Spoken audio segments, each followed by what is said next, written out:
Salam, növbəti dərsimiz ümumi tarixdən Qaraxanlı dövləti və Qəznənlər dövləti olacaqdır. Ərəb xilafətinin parçalanması nəticəsində Mərkəzi Asiyada yeni türk dövlətləri yarandı. Bu dövlətlər Qaraxanlı və Qəznənlər dövlətidir. İlk öncə başlayırıq Qaraxanlı dövləti ilə.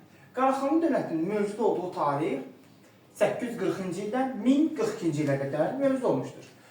Bunlar Qaraxanlılar Göytürklər kimi Aşina soyundan idilər. Həmçinin Əfrasiyab boyunun varisləri özlərini elan etmişlər və ilk öncə Uyğurlara tabi olmuşlar və həmçinin də Uyğurları da yaradan Qarluq tayfaları Qaraxanlı dövlətinin yaradılmasına iştirak etmişdi. Yəni Qarluq tayfaları Uyğurların dövlətinin yaranmasında da olub, həmçinin Qaraxanlı dövlətində. Dövlətin yaradıcısı Qutlug Bilgə Qədir xan və yaxud da Qaraxan kimi səciyyələndirir bu şəxsi. Dövlətin yaranma tarixi 840-cı il, 9-cu əsrin 1-ci yarısında olmuşdur. Paytaxtlar Qaşqar, Balasakun və Uzgen şəhərlər olmuşdur. Daha sonra ərazisi Şərqi Türkistandan Tianşan ərazisinə qədər, Tianşan dağlarına qədər. Növbəti hökmdar, yəni Qutlug Bilgə Qədir xandan sonraki hökmdar Satuq Buğradır. Satuq Buğranın etdikləri, o 932-ci ildə yeni din qəbul etdi, İslam dini seçdi. Və ardınca 942-ci ildə isə xan titulunu qəbul etdi və paytaxtı da dəyişdirdi, Qaşqar şəhərinə köçürtdü. Ardınca 10-cu əsrin sonlarında Qaraxanlı dövlətində Quran təfsiri, Quran izahı yaranmağa başlandı. 999-cu ildə Qaraxanlılar Qəznənlərlə ittifaq edərək digər Mərkəzi Asiyanın dövləti olaraq Samanililərin varlığına son qoydular. İki dövlət birləşib Samanililərin varlığına son qoydular. Nəticədə Qaraxanlıların əlinə Balxaş, Hinduquş və Qaraqorum əraziləri keçdi və bu torpaqlara qədər ərazilərini genişləndirildi. Zaman keçdikcə daxili, belə deyək, mübarizələr Qaraxanlı dövlətini zəiflətdi. Nəticədə 1042-ci ildə Qaraxanlı dövləti iki hissəyə parçalandı. Qərbi Qaraxanlı və Şərqi Qaraxanlı dövlətinə. Dövlət parçalandı 1042-ci ildə. 13-cü əsrin əvvəllərində Şərqi Qaraxanlı dövlətinin varlığına Qarakitaylar son qoydu. Elə həmin zaman 13-cü əsrin əvvəllərində 1212-ci ildə isə Qərbi Qaraxanlının varlığına isə Xarəzmşahlar dövləti son qoymuş oldu. İndi isə Qaraxanlı dövlətində önə çıxarmalı olduğu məqamlar hansılardır? İlk öncə nədən başlayırıq? Dedik ki, Qaraxanlı dövlətində din dəyişən hökmdar Satuq Buğradır 932-ci ildə. Biz indi nəzər salırıq. Müəyyən dövrlərdə, müəyyən dövlətlərdə, müəyyən şəxslər öz ölkələrinin, dövlətlərinin dinini dəyişdirib. Misal olaraq, 4-cü əsrdən Rom imperiyasında din dəyişdirib İmperator Konstantin.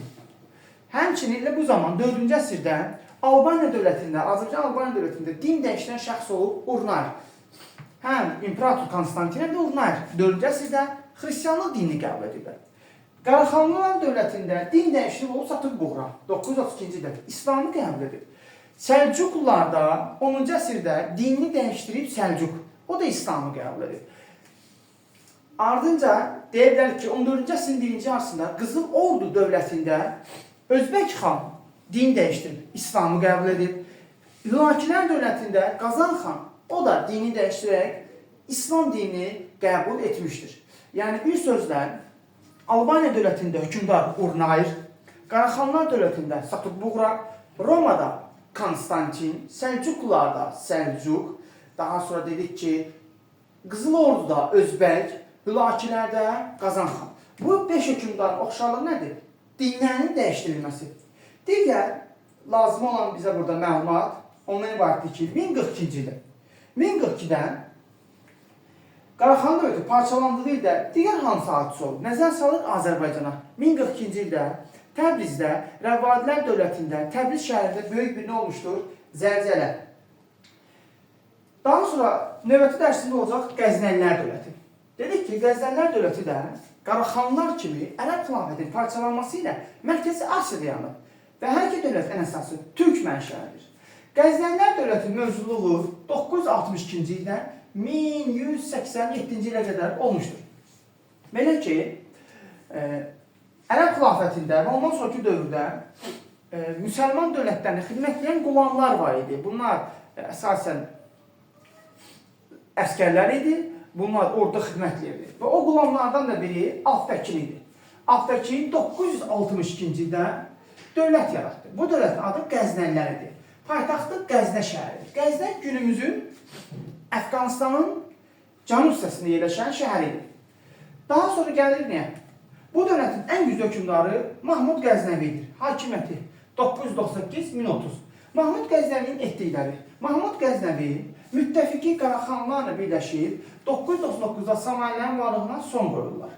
Və nəticədə Xorasan, Xarazm, Sistan, Əfqanistan Qəznənlər dövlətinin əlinə keçir.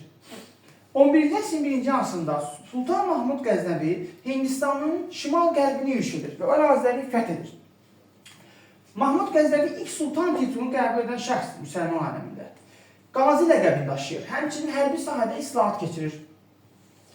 Ardınca Hindistan səfərindən döndükdən sonra Qərbi İranı, Rey, Həmədan, İsfahanı da öz nəzarətinə götürmüş olur. Növbəti hökmdar olur Sultan Məsud 1030-1041-ci ildə. Sultan Məsudun dövründə digər türk dövləti olan Səlcuqlarla müharibə başlayır. 1040-cı ildə Dənnənkan döyüşü olur. Səlcuqlar Qəznənləri udurlar. Sultan Məsud uduzur. Nəticədə Xorasan əllərindən çıxır Qəznənlərin və Mərkəzi Asiyada öz nüfuzlarını itirmiş olurlar. Ardınca Sultan Məsuddan sonra 12-ci əsrin 2-ci yarısında Qəznənlərin digər türk tayfaları olan Gürlularla müharibəsi başlayır. Nəticədə Gürlular Qəznə şəhərini tutub dağıdırlar və bunlar məcbur olurlar ki, paytaxtı şərqə doğru Lahora köçürürlər. İkinci paytaxt bu arada Lahor şəhəridir. Və 1187-ci ildə Gürlular gəlib Lahorda tutur, beləcə Qəznənlər dövləti süqut edir.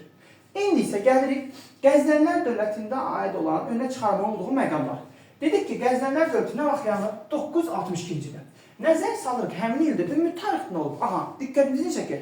Alman kralı Otto 962-ci ildə Müqəddəs Rom İmperiyasını yaratmışdır. Yəni, Müqəddəs Rom İmperiyası yaranması və Qəznənlər dövləti yaranması. Hər ikisi 962-ci ildə olmuşdur. Dedik ki, Qəznənlər dövlətində ilk sultan kim idi? Mahmud Qəznəvi. Nəzər salırıq, Azərbaycan tarixində sultan titulunu qəbul ediblər. Bu, Atabəylər dövlətindən Qızıl Arslan və Ağqoyun dövlətindən Uzun-Həsən. Osmanlılarda ilk sultan 1-ci Muraddır. Daha sonra özünü Hindistanın sultanı elan etmiş, Hindistan sultanı elan etmiş bu Dehli Sultanlığından el tutmuş xan idi. Bir daha nəzər salırıq. Qəznənlərin ilk sultanı, həmçinin müsəlman aləmin ilk sultanı Sultan Mahmud Qəznəvi, Azərbaycanın sultan titulunu qəbul edənlər Atabey hökmdarı Qızıl Arslan, Ağqoyun hökmdarı Uzun-Həsən, Osmanlıların sultanı isə Murad, Dehli Sultanlığında isə sultan el tutmuş xan idi ki, özünü Hindistan sultanı elan etmişdir. Daha sonra digər burada lazım olan məsələ. Dedik ki, Qəznənlər dövləti 1187-ci ildə süqut edib. Həmin ildə nə olub? Ümumi tarixdə nəzər salıb görürük ki, həmin ildə Təbəriyyə döyüşü olmuşdur. Misir sultanı Selahaddin Əyyubi məğlub etmişdi xaççıları və Qüdsü geri qaytarmışdır.